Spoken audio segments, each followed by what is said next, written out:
Good evening. It is the next day now. I'm very tired, but that's fine, dinosaur egg. Today I have become a spline master. My dear Jay, I got this on sale. You know how your mom loves to hunt the wild bargain. Anyway, it didn't look good on me when I got home, so I'll give it to you. Enjoy it. Alright, I got a shirt from my mom. What the fuck happened? Why did my points get dumped? Wait, what did I do? Was it changing out the cactus? Is that what happened? Okay, whatever. Yeah, so, I, finally got splines, like, totally figured out. I mean, not totally figured out. There are problems, but the, use case... You are here shirt. Is this the, like, avatar thing? It is. Alright. Well, nice taste, Mom, I guess.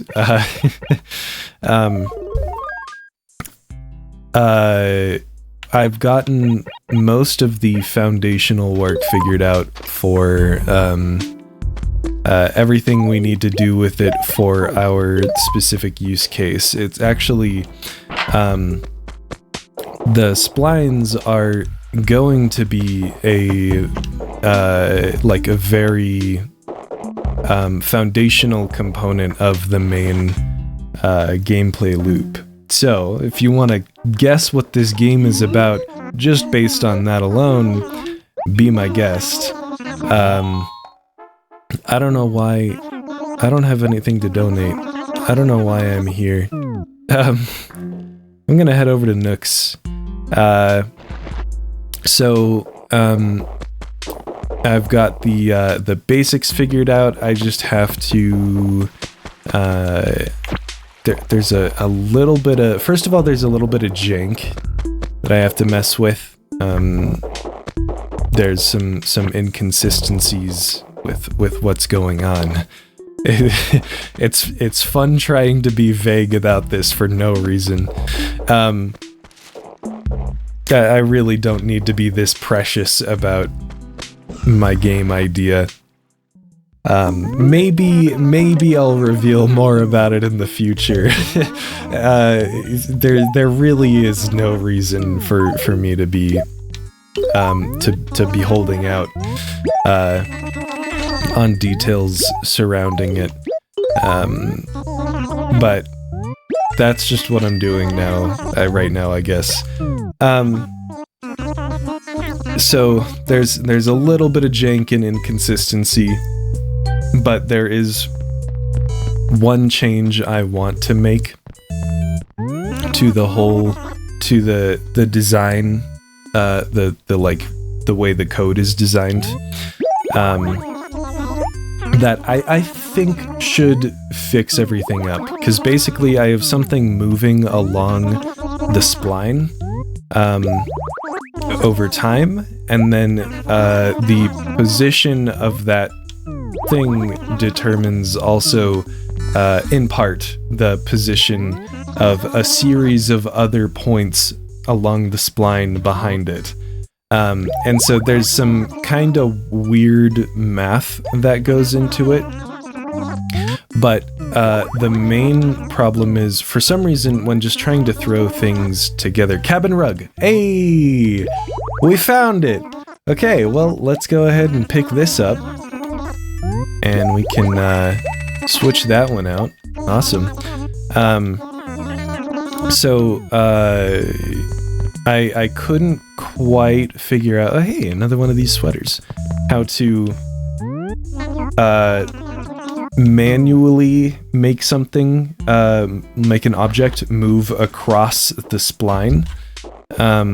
Instead, I used... And actually, part of the reason why I was able to make so much progress today was because I decided not to use Unity's official spline package. Instead, I used a community-made one from the asset store. It was free, so I didn't have to pay for it. But I feel like that goes to show how jank Unity's official spline package is, that a community-made one is astronomically better in every way, to the point where I was able to figure out how to use it, and like get it to work. Also, I love this floor. This actually, oh my god, this is really good. It works so well with the kind of central area I have in this room. It really assists the feng shui we have going on, and the color palette just matches so much better with everything else. So, I'm very happy with this. That's much better. Much, much better. Why don't we go ahead and pull out the cabin wall, too? So we can get the full cabin experience going here. See what this looks like with everything else. Yeah! Oh, yeah! That's what I'm talking about. Perfect. Okay, I love that. Yeah, so for some reason I couldn't quite figure out how to manually move an object across the spline. I was doing everything I thought I needed to do, but it would move seemingly on like the first frame, and then it just wouldn't keep moving after that. So there was something I was messing up, but I didn't want to keep messing around with it forever. I wanted to get something working going so I could see if, you know, my general idea for how I would make it all work would work.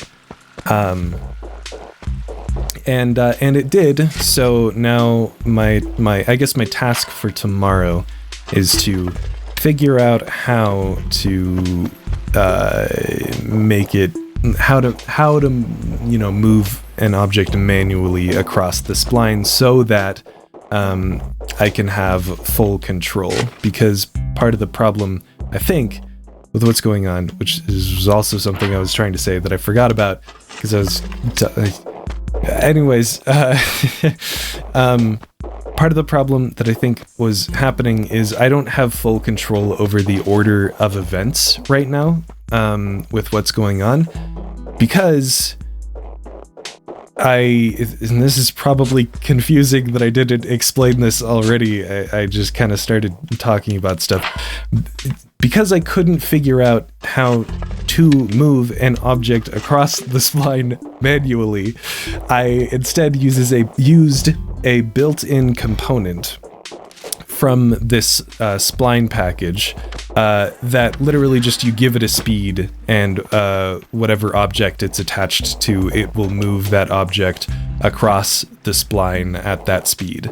And so because I'm using a component that moves the object itself, and I'm not moving the object manually, I don't have any control over the order of events that happen. Oh god, this is not gonna go well. Oh no. Oh no, please. No! Aw, damn it. Whatever. And so, like, I have to be very particular about making sure that that first like object on the spline moves its specified amount every frame, like moves forward by its specified speed, and then I have to go back and iterate through all of the points behind it and make sure they're all moved forwards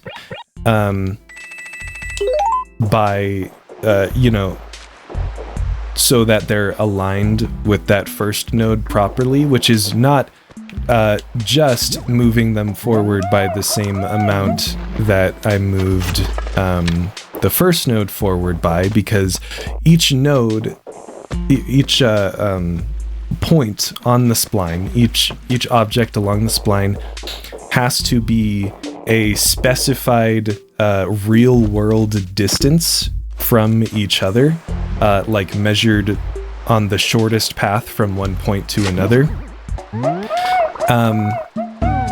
And just moving every point along the spline at the same amount does not achieve that, because it keeps everything it does keep everything separated. I don't know why I'm checking rocks. I get so distracted while talking about random bullshit. It does keep everything separated at at the same at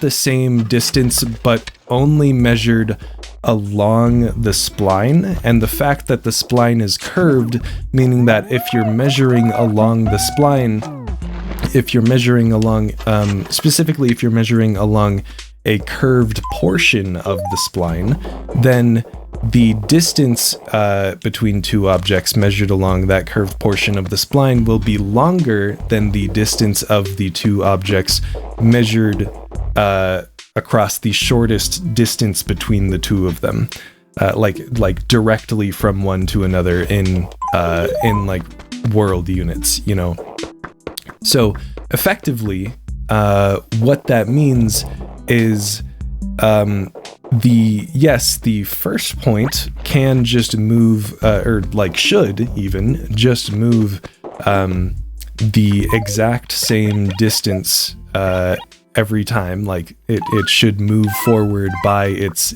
speed every time. But the speed of every point after that will have to vary depending on if it's on a curve or not, to keep that real world space between each point consistent. So that creates a number of complications and stuff. And of course,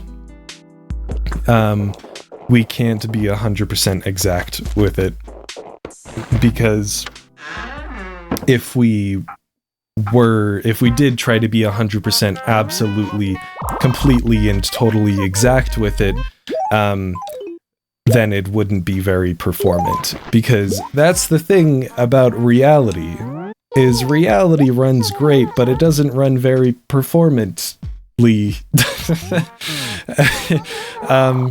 But it can get away with that because it's reality. But video games are video games. They're ran on computers, whereas reality isn't ran on anything. It's just reality. So you gotta be more performant with video games. So you gotta cut corners in places where you reasonably can without it like breaking other stuff. And so we cut some corners with keeping the objects 100% aligned across across world units, and the curves along the spline they're running along are shallow enough anyways that having a little bit of error there is not going to be that pronounced at all. In fact, it's basically invisible, even with pretty rough turns.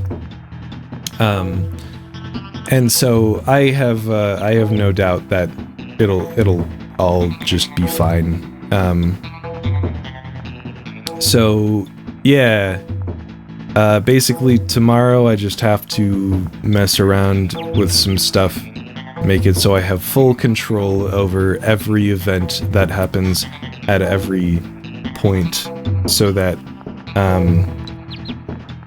things are 100% consistent. And like part of the problem too is there are rotations that have to happen. Like for example, that the first point. that moves the same amount every frame. It moves by that speed amount.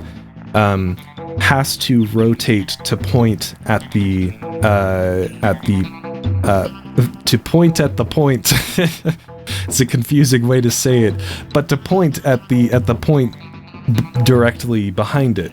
And so it has to make sure that that point,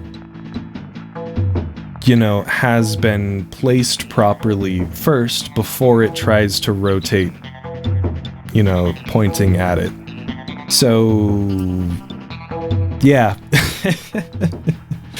Very important to make sure I have full control over everything that happens. So we'll see how much progress I can make with that tomorrow. I really don't think it's gonna be that bad, but that's I think once I get that figured out, it'll all basically be working perfectly, and then that's one of the big things for me out of the way. I think once I get that system all figured out, I won't even have to touch it again, unless something really foundational changes about the game we're making. But once I've got that system for making sure everything is aligned, no matter what speed it's going at and everything, it should all just work and be totally fine. Of course, that's what you say with programming, and then later on you realize, oh, there's so many problems with this that I have to go fix. And then even later on you realize, oh, there are more problems. And so, that's just how it goes. But ideally, I'll never have to touch it again, because it's all kind of complicated. So anyways, I think that's it for today. Pretty short episode. I mailed all my fossils, right?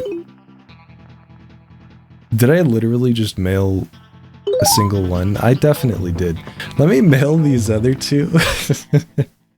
I get so distracted. Oh my goodness, I bumped my microphone. I get so distracted talking about this stuff, but I mean, that's fine.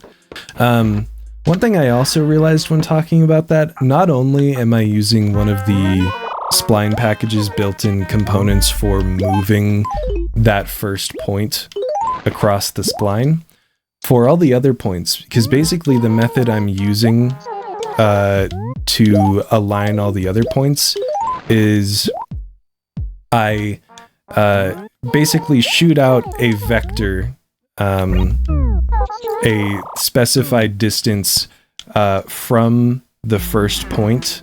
So just considering the first 2 points, the first point and then the one directly behind it, I shoot out a vector from the first point in the direction of the point behind it at a specified distance, and then I basically, whether or not that generated position lands on the spline or not, I move that second point onto that position, and then there's a built-in component from the spline package on that second point that automatically snaps it to the nearest point on the spline. And it's not 100% exact for making sure, they're an exact world distance, distance apart in world units. But it's close enough, and like I said, the curves are shallow enough, and even with curves sharper than what we're going to have in the game, it works just fine. But that's another thing I considered, is that having that component do that for me automatically is also really not ideal. I need to make sure I have control over that as well. But that's the thing also about it being a community-made spline package, is that all of the code they use to do all these calculations and stuff is right there in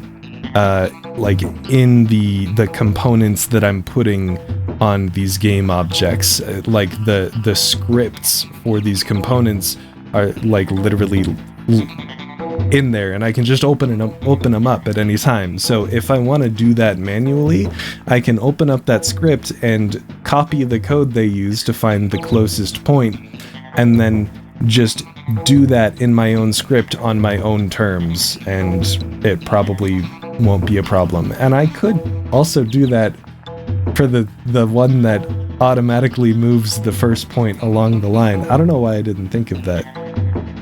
I'll have to look into that. I'm really glad I thought of that, because I didn't think of that until just now when I was talking about this. So there is a point to me rambling about all this and getting completely distracted. But finally now, I think that's it for me today. So I will see you tomorrow.